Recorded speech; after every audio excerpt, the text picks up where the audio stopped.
Hey everyone, it's me Nandini Devi, the Shakti Guru. Welcome, welcome, welcome. Please consider joining, subscribing, liking to help this channel and community to grow and gain visibility so that these messages can reach the people that it needs to. And let's surf these algorithms, okay? Yes. As always, you know that I like to start all these things with a little bit of intention, and the intention anchors the spiritual aspect of this. This is not just me relaying information to you, it's us having a connection together with spirit in this space, so that whatever needs to manifest in this space to you, whatever words you needed to hear, whatever messages you needed to have come into this space, come in for you. It's almost like I'm just channeling, and then you'll pick up on like things that are meant for you. And that's what happens with YouTube. I think it's such a big, wide space when it comes to channeling on here. It reaches who it needs to, but it's about staying the course and setting the intention, right? So let's set the intention now. We tune into our guides. We'll first all take a communal deep breath together. Exhale. And you can take as many deep breaths as you need.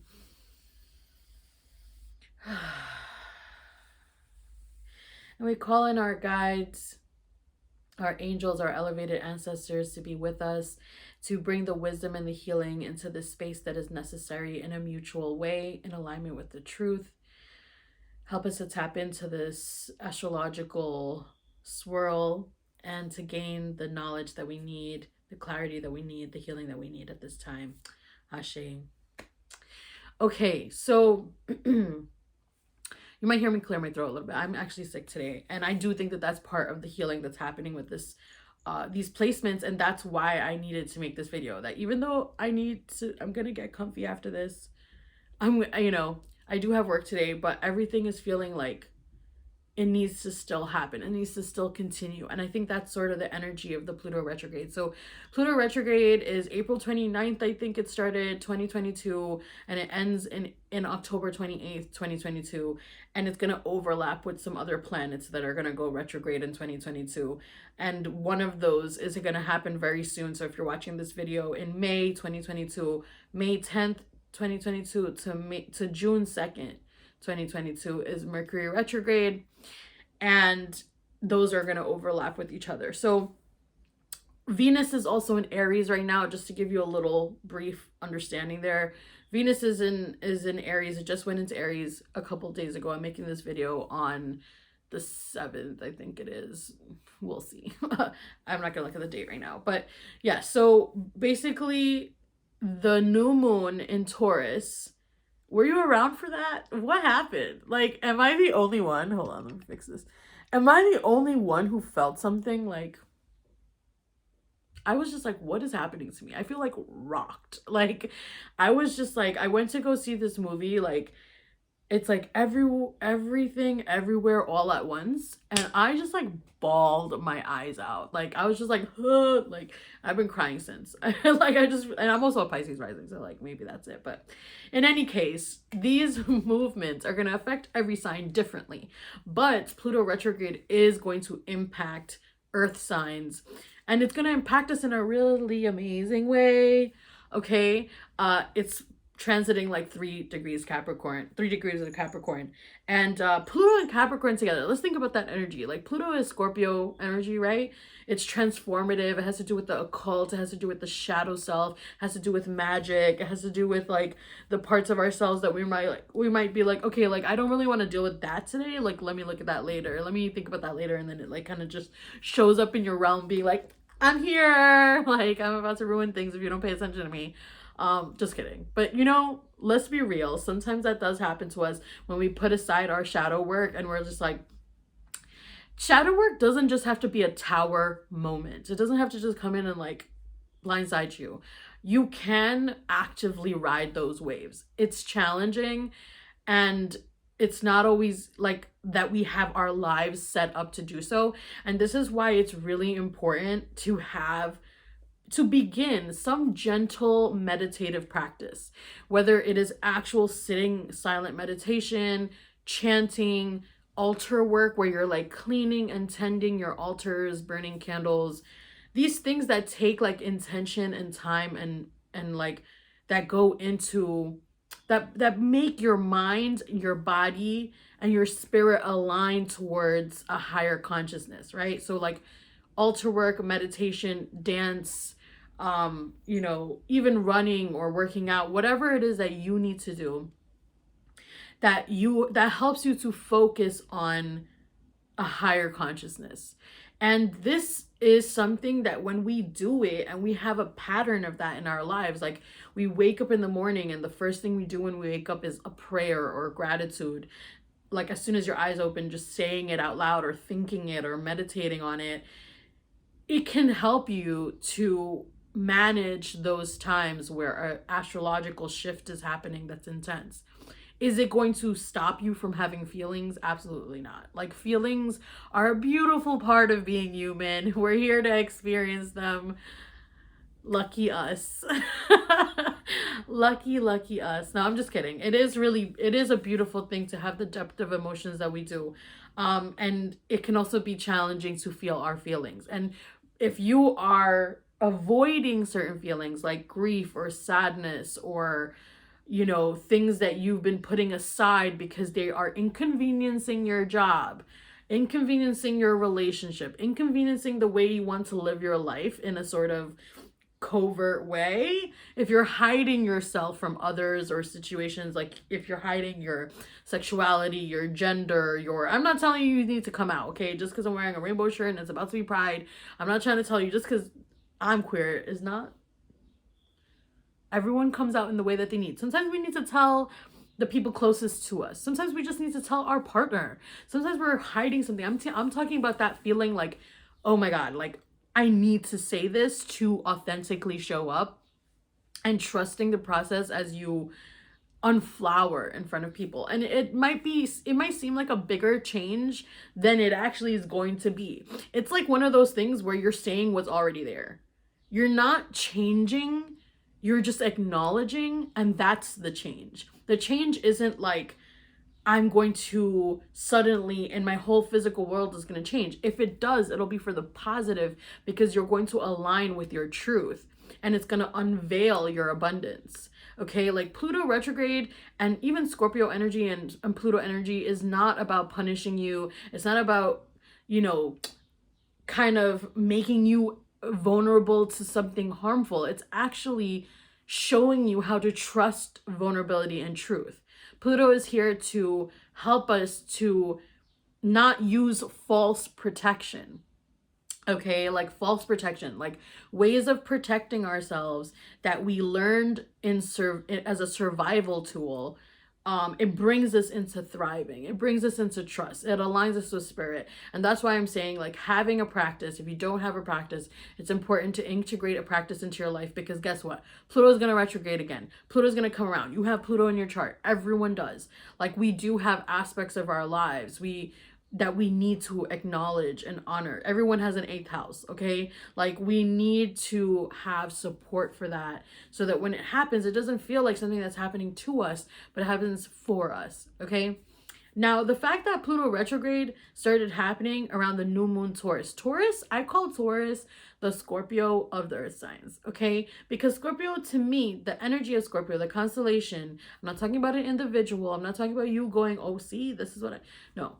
Taurus as an energy, right? Because these constellations and planets have energy that direct themselves towards us in different, and we feel it on different levels. Not everyone picks up on it the same way.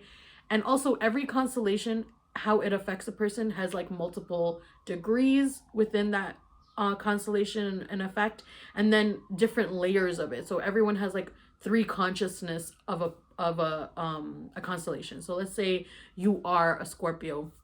For instance, there's the scorpion, the snake, and the eagle. You're elevating into the eagle, right? So every stage has a different reality. So you might see like funny memes where people are like dogging on whoever. It's not like, you know, it's for jokes, but it's also not. Like, it's not a joke. Like, we are transmuting these behaviors and ways of existing, not because they're bad, but because we're all collectively elevating. Okay, that's what this is. Even knowing about astrology, it's fun, it's playful, it's exciting. It helps us to also gather self-awareness. We're playing ourselves into we're playfully not playing ourselves. Wow. We're playfully ascending together through learning about these things is what I'm saying. So the new moon Taurus. New moon Taurus on its own might have just been like, oh, we're gonna listen to like some 50s rock and roll, wear cute outfits, eat yummy foods, you know, like be in touch with the body, like have sensuality and play in connection with somebody. Like it could have been that. It could have been that. It could have just been that. But it was also Pluto retrograde energy and solar eclipse energy. And so, like, again, everyone's affected by this differently. You could be like, I don't feel anything about that. Like, I feel fine. And it's like, okay, good. Good for you.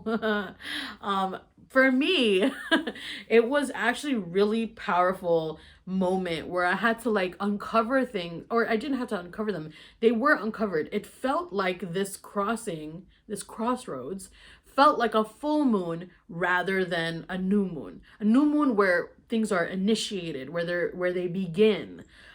This felt like a time where things were uncovered or illuminated in a way that couldn't be unseen. Like you have to take note of this. And I do think that the things that came up that need to be seen are important to the transformations and reflections that are going to continue happening in Pluto retrograde as it intersects with Mercury retrograde. So Mercury retrograde isn't a time usually for action. We usually are contemplating, reflecting. It's a time to go back and like look at things. But where the action might show up is projects and activities and situations that you have put aside. So with Pluto retrograde, what's going to happen is that the things that you're going to end up doing are maybe things that you have in a cycle of your life doing, like a cycle of grief, a cycle of ritual, a cycle of honoring something. You'll notice that coming around, right? It could be a creative project that you were like, you gave up on and you're like, I'm not good enough. This is never going to happen for me. And it's like, oh, just kidding. It is going to happen for you and it's going to be amazing. Okay. And that you're going to put action. You can put action into it, or you could put your words or intentions into reopening that space. Okay. And you know, they say don't sign contracts, don't take a trip. If you sign a contract or take a trip, most likely it's something you've needed to do and you've been putting it off, and Mercury retrograde is going to usher that in. It's going to remind you, hey, remember that thing you've been kind of putting off for a while? This is a good time to do it. And you might not have been putting it off because it's a bad thing, but like I said, good things can sometimes feel like inconveniences when we think our lives should look a certain way, when we have expectations from the external world to live a certain way, to act a certain way. Our family wants us to behave this way. Our job wants us to behave this way. We feel the pressures of society. We feel the pressures of, you know, needing to take care of ourselves financially, financial stability, like, you know, walking a certain line. Like these things will come up and the walls will come down and it'll say, no, trust that you can be in your truth. And Pluto will inspire you to do that, because Pluto is like, I don't care. There is a higher truth. We are doing it. Okay. And these are not things that are going to like suddenly happen to you. These are things that have been brewing inside of you that are part of your truth. You know this more than anyone or anything. You and your higher power have been cultivating this. You planned this before you were born and you came to this planet to have this reality happen. Is it all going to happen at once? Probably not. If you're in a beginning part of your spiritual journey, or let's say you're on a twin flame journey or a soulmate journey and you're just learning about these things, your guides are not going to overwhelm you. They're going to excite you and entice you like they do to all of us and lure us into healing with joy and fun. And then we get into the healing and we're all crying together, you know? So they're not going to hurt you and they're not going to ever harm you. They're going to invite you with joy and playfulness and kindness and magic. And then the deeper it gets, the more healing it gets. And then we still have waves of joy. Okay. Don't forget about that. Pluto doesn't just have to be, shadow work doesn't have to be negative or not joyful. So my guides, who are my shadow work guides, are beautiful, amazing energies that are playful with me as well as I learn to dance with them. It's like you're at the party and your shadow work guide comes up and tries to pull you in to dance and you're like, no, I don't want anyone to see me dance. I don't want to say it. And it's like you get up there and you're dancing with your guide, and it's like amazing, and you're having so much fun, and you just have to surrender. Just surrender, because they're not going to stop asking you to dance. Like they're like there for you, and they want the best for you, and you consented to this at some point, and now you just get to do a moment of just surrender and release and allowing it to happen. You're not, I think one of the hardest things is like losing people or losing situations. Pluto retrograde, I'm not feeling that, especially for earth signs. I feel like if you have already been clearing your life, for instance, you've already been letting go of things, you've already like done a lot of that, you're not going to lose anyone or anything. You're going to gain more self-awareness, more self-respect. If things or people or situations fall away for you, then that was what was needed to happen. So not everyone's going to feel it the same way. Again, I want to keep saying that because I know there's a lot of general information out there. Sometimes I will put out general information, and it's important for us to stay connected to what is happening in our personal lives. Only we know.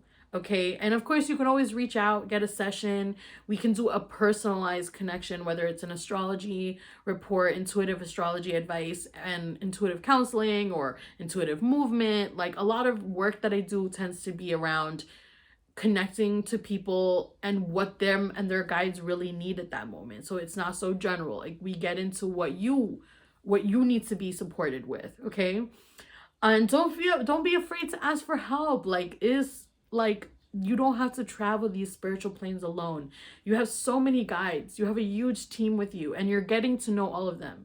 If you're like, oh, I've never seen my guides, I don't know their names, I don't know this. Meditate, take your time, ask them, what's your name? What do you like? Just get to know them as though they were just your friend, a new friend, And if you find that you have anxiety getting to know new people, then you know that you're going to have anxiety doing that, and just accept it about yourself, but keep moving through that fear, because it'll benefit you to develop positive relationships with your shadow work guides.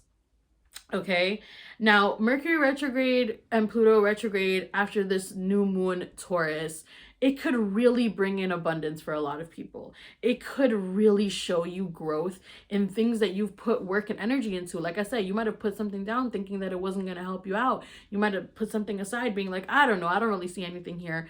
And in Mercury retrograde, things just start rolling through, and you realize like, no, this is part of my purpose, or this is part of my path, and I am benefiting from this, and it's just at a slower pace than you thought it was going to be. Okay, and that is with retrograde. They say that it looks almost like the planet's going backwards. If you look at it, sometimes if you look at it on the like Planets Today or whatever, where they show you the planets moving, it can look like it's like kind of wavering and moving in the other direction. We perceive things in space very differently than they're probably happening. Nothing's really moving backwards. It's just slow. It's slowing down. And so we're slowing down because we are affected by Pluto. We're affected by Mercury. We're affected by Venus and Jupiter and Neptune at different amounts, but we are affected. And the more sensitive you are, if you're a neurodivergent person, if you are a highly sensitive person, if you are a psychic, if you're empathic, you're not just feeling the people around you. And I can tell you right now, as an empathic person, I've dreamt about and felt people's pain from all across the globe. That expands into space. We are sensitive to these astrological shifts. So sometimes it's not even just about doing anything besides acknowledging. Sometimes even just knowing, like, oh, this is what's happening, can give some peace and clarity. Oh, there is a change happening. And then rolling with it, just knowing it's going to be a challenging time. I'm going to cry some. I'm going to be pushed to step out of my comfort zone for my highest good. And remembering to pray and meditate, dance, journal, use your tools, brew some tea. I made a medicine pot today, and my guides are speaking to me. They're like, make things that are going to be nourishing for you. I mean, I made it yesterday and then I got sick today. It's like they're already preparing us. When we stay in connection with our guides, they put us a step ahead of the game. They're not trying to blindside us again. They're trying to assist us. So this is why it's important to do that. And if you don't know who your guides are, take the time today. You can take the time right now after this video, take 5 minutes and begin the process. Take the first step and trust the baby steps that it's going to take. Okay. In the last bit I'll add is about Venus entering Aries. I saw Alice Sparkly Cat, who's on Instagram, and they have an astrology website. And they said about this time, keep something for yourself. If you're going to keep like one little thing that brings you joy to yourself, like one thing that you can have to yourself that you don't have to share with anyone. Venus Aries can inspire you to want to do, act, say, like put it out there, put it out there. Take your time with the situations that you need to be mindful of. You know, checking with your inner kids. Is it safe for me to talk to this person? Do my inner kids feel aligned with me doing this? Okay. And one of the ways you can get in touch with your inner kids, and I've made a video about this, write with your dominant writing hand. Hello, how are you? Getting to know your inner kids too. Non-dominant writing hand, you write back as your inner kid. And have a conversation. Ask them, should I talk about this? Should I put this out there? And see how they feel. You know, it doesn't mean you always have to act on what either of you are saying. It means that you check in with yourself. You're checking in with yourself, check in with your guides a little bit more during Venus Aries, because it can be really fiery. And it's an initiatory energy. So there's also, that can be directed towards really putting that fire and that passion towards what you love. Like, what do you want right now? Is it a better relationship? It's not going to just like manifest because you lit a candle. You're going to have to put work towards it, whether it's positive conversations or healthy interactions or more joy or combating the negative thinking that you have.